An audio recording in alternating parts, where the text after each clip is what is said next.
Doctor Mohammad Yunus,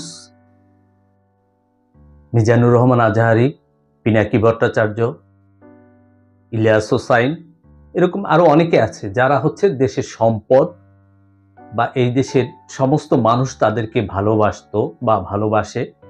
যখন তারা স্বৈরাচারের বিরুদ্ধে কথা বলেছে, শেখ হাসিনার বিরুদ্ধে কথা বলেছে, আওয়ামী লীগের বিরুদ্ধে কথা বলেছে, ভারতের বিরুদ্ধে কথা বলেছে, তখন দেশের মানুষ তাদেরকে ভালোবেসেছে দল মত নির্বিশেষে।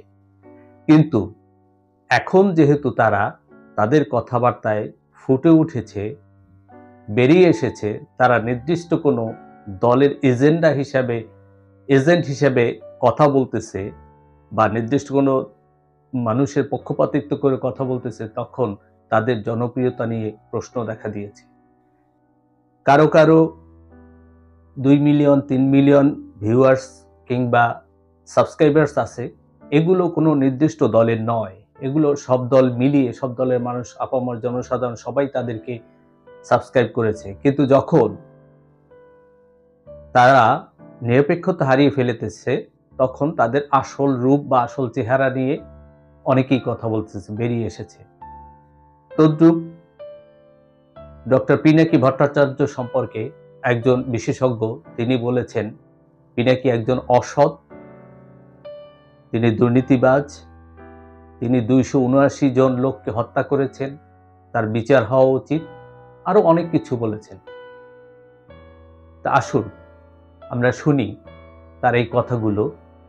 পিনাকি ভট্টাচার্য সম্পর্কে অনেক নতুন কিছু তথ্য পাওয়া গেল একজন বিশেষজ্ঞের মুখে, সেগুলো আমরা শুনি, দেখি উনি কি কি বলেছেন।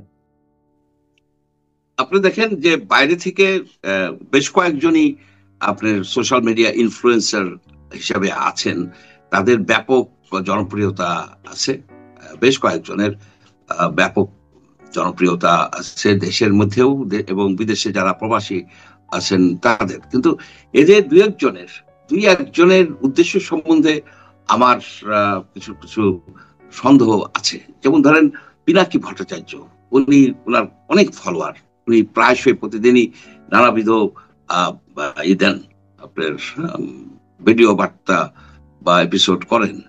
সেখানে আমি একটা জিনিস লক্ষ্য করেছি, ওনার সবগুলি যে উপদেশ বা উনি যেটা দাবি করেন সেটা যদি পালন করা হয় বা ফলো করা হয়, তাহলে দেশে কিন্তু একটা অরাজক পরিস্থিতি সৃষ্টি হতে পারে, হওয়ার সম্ভাবনা আছে। কিন্তু উনি উদ্বুদ্ধ করছেন যে এটা করো সেটা করো, এবং ওনার বেশ প্রভাব আছে। কিন্তু এন্ড রেজাল্ট হচ্ছে যে এটা করা হলে যে দেশের ভিতর অরাজক পরিস্থিতির সৃষ্টি হয়।